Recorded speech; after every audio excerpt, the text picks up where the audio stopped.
السلام علیکم۔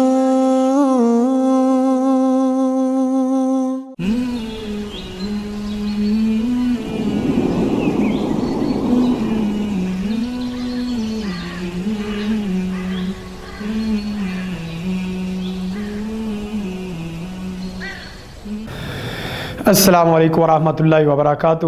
نحمدہ ونصلی ونسلم علی رسول الکریم، اما بعد فاعوذ باللہ السمیع العلیم من الشیطان الرجیم، بسم اللہ الرحمن الرحیم۔ الحکمہ پروڈکشن کی جانب سے میں حافظ شفیق الرحمان معیشت و تجارت کے اسلامی اصول کی قسط نمبر 3 میں آپ سب بھائیوں کو خوش آمدید کہتا ہوں۔ ناظرین، آج کی ہم اس نشست میں آپ کو بتائیں گے کہ رزق حرام کی وجوہات کیا ہے، رزق حرام اس کے اسباب کیا ہے۔ اس کی وجہ یہ ہے کہ اللہ تعالیٰ نے ہمیں حلال کھانے کا حکم دیا ہے اور ہمارا دین ہمیں حرام کمائی سے روکتا ہے۔ قرآن و سنت دو ٹوک یہ چیز اور دعویٰ رکھتا ہے کہ حرام نہ کماؤ نہ حرام کھاؤ، لیکن اس کے باوجود ہمارا مطمع نظر صرف مال کے اوپر ہوتا ہے۔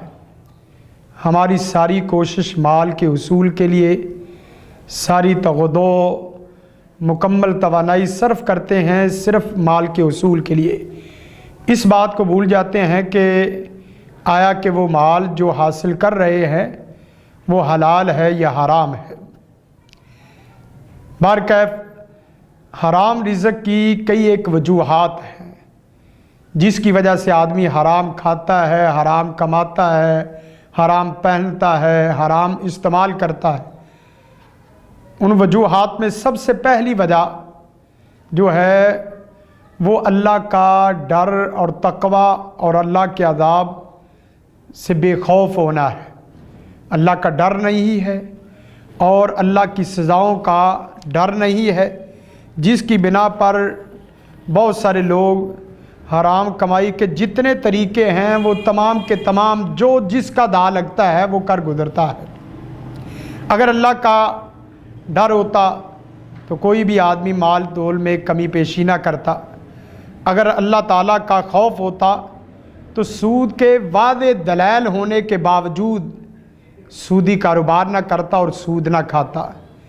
اسی طرح اگر اللہ تعالیٰ کا ڈر ہوتا تو کوئی آدمی بے شرمی کے ساتھ ہر معاملے میں رشوت نہ لیتا، اور اگر اللہ تعالیٰ کا ڈر ہوتا تو کوئی آدمی خیانت نہ کرتا۔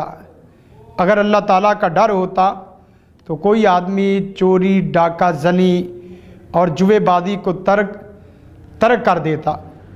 اس کے ساتھ ساتھ لوگوں کو دھوکہ دینا، جھوٹی قسموں کے ساتھ مال کو فروخت کرنا، حرام اشیاء کا کاروبار کرنا، یتیموں کا مال کھانا، وراثت کو صحیح معنوں میں تقسیم نہ کرنا، یہ تمام کی تمام چیزیں اس کی ایک وجہ ہے کہ اللہ کا ڈر ختم ہو چکا ہے، اللہ کا تقوی نہیں ہے اور آخرت کی سزاؤں کا کوئی فکر نہیں، قبر کا کوئی ڈر نہیں، اللہ کے سامنے پیش ہونے کا کوئی فکر نہیں۔ یہ پہلا سبب ہے اور پہلی وجہ ہے جس کی وجہ سے آدمی حرام کی طرف جاتا ہے۔ اور دوسرا سبب، دوسری وجہ رزق حرام کی وہ یہ کہ اللہ پر ہمارا توکل ختم ہو چکا ہے۔ اللہ پر جو بھروسہ اور توکل ہونا چاہیے عہد انسان وہ ختم ہے۔ قرآن مجید میں باری تعالیٰ ارشاد فرماتے ہیں وَمَن يَتَوَكَّلْ عَلَى اللَّهِ فَهُوَ حَسْبُهُ، جو اللہ پر توکل کر لیتا ہے اللہ اس کو کافی و شافی ہو جاتا ہے۔ حسبنا اللہ ونعم الوکیل، ہمیں اللہ ہی کافی ہے، وہ بہترین کارساز ہے۔ حسبنا اللہ نعم المولا ونعم النصیر، یہ تمام کی تمام چیزیں قرآن مجید کی آیات اور حدیث اس بات کی طرف رہنمائی کرتی کہ اللہ پر ہمیشہ توکل رکھو۔ کم از کم ہم سمجھدار جو انسان ہیں اتنا بھی اللہ پہ توکل رزق کے معاملے میں نہیں کرتے جتنا کہ پرندے اور انسان کے علاوہ دیگر مخلوقات جو نہ ذخیرہ اندوزی کرتی ہے، نہ اسی طرح حرام کھاتی. ہر روز تازہ اللہ تعالیٰ ان کو رزق کھلاتا ہے اور ہر روز نئی امید کے ساتھ وہ جنگلوں میں نکلتی ہے، اپنی روٹی روزی کے لیے نکلتی ہیں. اللہ تعالیٰ ان کو کھلاتا ہے. مچھلیاں ہیں سمندر میں، اللہ ان کو بھی کھلا رہا ہے. جنگلوں میں جانور ہیں، ان کو بھی کھلا رہا ہے. ہواؤں میں پرندے اڑ رہے ہیں، ان کو بھی کھلا رہا ہے. اور اس کے ساتھ ساتھ تیسری وجہ یہ ہے کہ ہماری تہذیب صاحب عزت مال کی کثرت کو سمیتی ہے. ہمارے ہاں یہ عجیب قسم کی تہذیب چل چکی ہے کہ جس کے پاس زیادہ مال ہے، جس کے پاس زیادہ دولت ہے، جس کا جتنا بڑا بزنس ہے، اس بزنس کی وجہ سے، اس مال کی وجہ سے لوگ اس کو سلام کرتے ہیں، لوگ اس کی عزت کرتے ہیں، جس کی وجہ سے ہر آدمی صاحب عزت بننے کی کوشش کرتا ہے. ہر آدمی بڑا بننے کی وجہ سے وہ حلال حرام کی تمیز ختم کر دیتا ہے. یہ بہت خطرناک وجہ ہے کہ ہر آدمی کو بڑا بننے کا حرص اور لالچ لگ جائے، وہ اپنی عزت حرام میں سمجھے. اس کے ساتھ ساتھ چوتھی وجہ یہ ہے کہ آدمی کو شعور ہی نہیں ہے کہ حلال کیا ہے، حرام کیا ہے. الحلال بین والحرام بین. حلال وعدے ہیں، حرام وعدے ہیں. حلال حرام کی تمیز کرنا یہ ہر مسلمان کا حق بنتا ہے. پہنتے ہوئے، کھاتے ہوئے، پیتے ہوئے، استعمال کرتے ہوئے جو لقمہ اس کے منہ میں جا رہا ہے اس سے پہلے 1 منٹ وہ توجہ کر لے کیا ہے کہ وہ رزق اس کا حلال کا ہے یا حرام کا ہے. اور قرآن حدیث میں آتا ہے، نبی کائنات صلی اللہ علیہ وسلم نے فرمایا طلب العلم فریضۃ علی کل مسلم. مسلمان کا یہ فریضہ ہے کہ وہ اتنا علم ضرور حاصل کرے جس علم کی بنا پر وہ صحیح اور غیر صحیح، حق باطل اور حلال حرام کے درمیان میں تمیز کر سکے. اور اس کے ساتھ ساتھ 5ویں وجہ یہ ہے کہ شیطان آپ کو فقر، اس کا ڈر آپ کے دل دماغ میں پیدا کر دیتا ہے. غربت کا خوف آپ کے دل دماغ میں پیدا کر دیتا ہے. بھئی آپ حرام نہیں کماؤ گے، رشوت نہیں لو گے، چوری ڈاکے نہیں مارو گے، سود نہیں کھاؤ گے تو آپ کا معاشرے میں کوئی مقام نہیں ہوگا، آپ غریب ہو کے مر جاؤ گے. جس کی بنا پر آدمی ہمیشہ اس کے اوپر یہ ڈر ہوتا ہے نوکری گئی تو سب کچھ چلا جائے گا. اگر یہ حرام کا جو ابھی دال لگ رہا ہے یہ حرام نہ حاصل کیا تو گھر تباہ ہو جائے گا. اپنی خوشی غمی ہر چیز کو پھر اسی طرح وہ لیتا ہے. الشیطان یعدکم الفقر، یہ فقر کا ڈر شیطان دیتا ہے. یہ اتنا خطرناک وہ معاملہ ہے کہ جو آدمی ہر وقت اپنی غربت، فقر اس کی وجہ سے ڈرتا رہے تو کبھی بھی وہ حلال نہیں کھا سکتا، وہ تھوڑے پہ قناعت نہیں کر سکتا. اسی طرح 6ٹھی وجہ یہ ہے رزق حرام کی کہ آدمی راتوں رات مالدار بننے کی خواہش کرتا ہے، راتوں رات امیر بننے کی وہ لالچ کرتا ہے، جس کی بنا پہ وہ آدمی ہر چیز کو یک مشت لینے کی کوشش کرتا ہے. جوا کھیلتا ہے، جوے میں اس کے سامنے لاکھوں روپے، کروڑوں روپے، وہ ایک دن میں مالا مال بننے والی اسکیموں میں حصہ لیتا ہے، پرائز بانڈ خریدتا ہے اور اسی طرح جوا کھیلتا ہے، نمبر لگاتا ہے، حالانکہ اس کو یہ بات یاد نہیں. قرآن مجید میں باری تعالیٰ ارشاد فرماتے ہیں نحن قسمنا بینہم معیشتہم فی الحیات الدنیا ورفعنا بعضہم فوق بعض درجات لیتخذ بعضہم بعضا سخریا. یہ معیشت کی تقسیم، ایک کو بڑا بنانا، دوسرے کو چھوٹا بنانا، ایک کو غریب رکھنا، دوسرے کو امیر رکھنا، ایک کو آقا، دوسرے کو ملازم، یہ ساری کی ساری تقسیم اللہ کی تقسیم کردہ چیزیں ہیں، اللہ کی بنائی ہوئی تقسیم ہے. آپ کو اگر اللہ تعالیٰ نے متوسط طبقے میں رکھا تو آپ بڑے کو دیکھ کے بڑا بننے کی کوشش نہ کریں، حرام نہ کمائیں. اسی طرح حدیث میں آتا ہے، نبی کائنات صلی اللہ علیہ وسلم نے فرمایا، وہ آدمی میرے پاس جبریل آئے اور اس نے کہا کہ کوئی آدمی اس وقت تک دنیا سے نہیں جا سکتا جب تک وہ اپنا رزق نہ کھا لے، رزق نہ پورا کر لے، اور ساتھ فرمایا فاتقوا اللہ، اللہ سے ڈر جاؤ، وَأَجْمِلُوا فِي الطَّلَبِ، رزق کو طلب کرنے میں خوبصورت اور پکیزہ انداز اختیار کرو۔ اب پکی بات ہے، جب جو کچھ میرے مقدر میں ہے وہ کھا کے ہی مرنا ہے تو کیوں نہ ہو کہ آدمی رزق حلال ہی کا اہتمام کرے۔ اور قرآن مجید میں اللہ یبسط الرزق لمن یشاء من عبادی ویقدر اللہ، اللہ جس کے لیے چاہتا ہے رزق کو فراخ کر دیتا ہے، جس کے لیے چاہتا ہے رزق کو تنگ کر دیتا ہے۔ تو اور ویسے بھی رزق انسان کا ذمہ نہیں ہے، رزق اللہ کا ذمہ ہے۔ ان اللہ هو الرزاق ذو القوۃ المتین واللہ خیر الرازقین۔ تو آپ اپنا انتخاب اچھا کریں۔ اور اس کے ساتھ ساتھ آخری سبب یہ ہے کہ آدمی حرام خوری کی سنگینی اور خطرناکی سے واقفیت نہیں ہے، اس کو حرام کے رزق حرام کے جو خطرناک نتائج ہیں اس سے آشنا نہیں ہے۔ حدیث میں آتا ہے، نبی کائنات صلی اللہ علیہ وسلم نے فرمایا، وہ گوشت جس کی پرورش حرام غذا سے ہو وہ جہنم کی آگ کے زیادہ لائق ہے۔ جو حرام کھاتا اس کی عبادت قبول نہیں ہوتی، جو حرام کھاتا اس کی دعائیں قبول نہیں ہوتی۔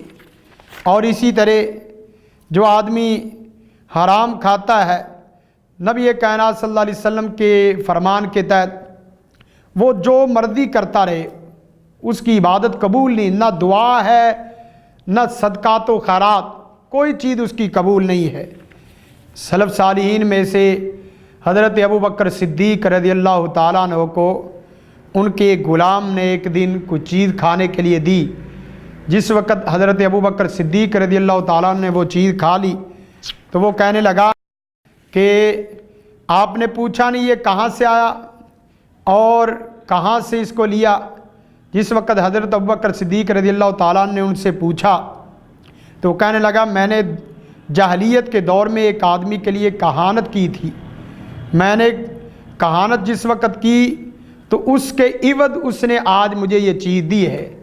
حضرت ابوبکر صدیق رضی اللہ تعالیٰ عنہ کو جس وقت اس چیز کا پتہ چلا کہ یہ حرام مال ہے تو آپ نے انگلی مار کے وہ قے کر دی، اور ساتھ یہ فرمایا کہ میں اگر یہ میری جان نکلے بغیر، یہ میری جان لیے بغیر باہر نہ نکلتا تو میں پھر بھی اس کی پرواہ نہ کرتا۔ کتنی بڑی بات ہے، جان چلی جاتی کوئی پرواہ نہیں، لیکن اس حرام کو باہر نکالتا۔ اور ساتھ فرمایا کہ جو کچھ میری، اے اللہ جو کچھ میری رگوں میں اور انتریوں میں رہ گیا ہے اس سے میں بیداری کا اظہار کرتا ہوں۔ یہ ہمارے سامنے نمونے ہیں۔ آج بھی کوئی آدمی حلال کھانے کا اہتمام کر لے، اللہ اس کو ہمیشہ حلال کھلاتا ہے۔ ایک صاحب اس طرح کا واقعہ ذکر کر رہے تھے کہ ایک آدمی وہ مسجد کے نگرانی کے لیے، امامت کے لیے اور اسی طرح دیگر کاموں کے لیے اس نے ذمہ داری قبول کی۔ لوگوں نے کہا بھئی آپ اس کے لیے تنخواہ شنخواہ کیا لیں گے؟ کہنے لگا نہیں، میرا رزق کا ذمہ اللہ پہ۔ بار کافی لمبا واقعہ ہے۔ ایک آدمی اس کی تحقیق کے لیے، تفتیش کے لیے آیا، اس نے دیکھا بھی حضرت آپ کدھر سے کھاتے ہو کدھر سے؟ کہنے لگا اللہ کھلاتا ہے، اللہ پلاتا ہے، حلال کھاتے ہیں حرام نہیں کھاتے۔ بارکیف جس وقت وہ تحقیق کرنے کے بعد آیا، کچھ دنوں کے بعد اس نے کچھ ساز و سامان لیا اور حضرت کے پاس آ گیا، کہنے لگا کہ میں اس لیے لیٹ ہو گیا کیونکہ میری تنخواہ میری پے وہ فلاں طریق کو ملتی ہے، تو میں چاہ رہا تھا کہ آپ کو صرف اپنی پکیزہ کمائی جو حلال کی پے ہے اس سے آپ کو کچھ چیزیں لا کے دوں۔ تو اللہ تعالیٰ اس کو حلال اللہ تعالیٰ نے اس کو حلال کھلایا ہے۔ اور وہ حضرت کہنے لگے کہ اس کا مطلب ہے کہ دیکھ اللہ کس طرح کھلاتا ہے، تو نے میرے لیے حلال کمائی کا انتخاب کیا ہے، لیکن جو 10-15 دن درمیان کے گزرے ہیں اس میں تو اپنے بچوں کو حرام کماتا رہا، کھلاتا رہا ہے۔ خدارا حرام کھانے سے خود بھی بچیے، حرام کمانے سے خود بھی بچیے، اور حرام کھلانے سے اپنے بچوں کو بھی بچائیں، اپنے رشتہ داروں کو بھی بچائیں۔ حلال وہ چیز ہے، رزق حلال وہ چیز ہے کہ جس نسخے کا آپ اہتمام کر لیں اللہ کے ہاں آپ مستجاب الدعوات بن سکتے ہیں۔ اللہ تعالیٰ سے دعا ہے کہ اللہ تعالیٰ ہمیں ایسی لالچ سے محفوظ فرمائے جس لالچ کی بنا پر ہم حرام رزق کے اسباب کو اختیار کریں، اور ہمیں رزق حلال پر قناعت نصیب فرمائے۔ ہمارا جو ہمیں رزق نصیب ہوتا ہے اس پر ہماری قناعت نہیں ہے۔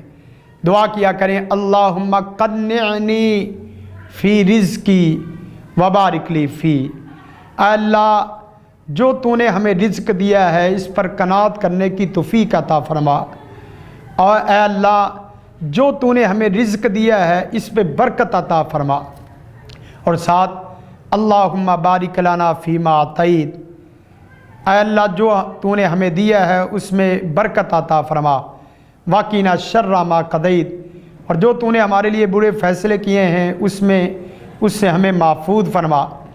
اس کے لیے بہترین نسخہ یہ بھی ہے کہ برکت کے لیے آدمی 2 سجدوں کا اہتمام کر لے، ایک شکرانے کے طور پہ سجدہ، ہر نماز کے بعد ایک شکرانے کا سجدہ کر لے، اللہ تعالیٰ اس کے رزق میں بھی برکت ڈال دیتا ہے اور اس کی موجود اشیاء تمام پہ برکت ڈال دیتا ہے، اور ایک حاجت کا سجدہ، جو آپ کی ضرورت ہے جتنی ضرورت ہے اس سجدے میں آپ اللہ کے ہاں دعا کریں۔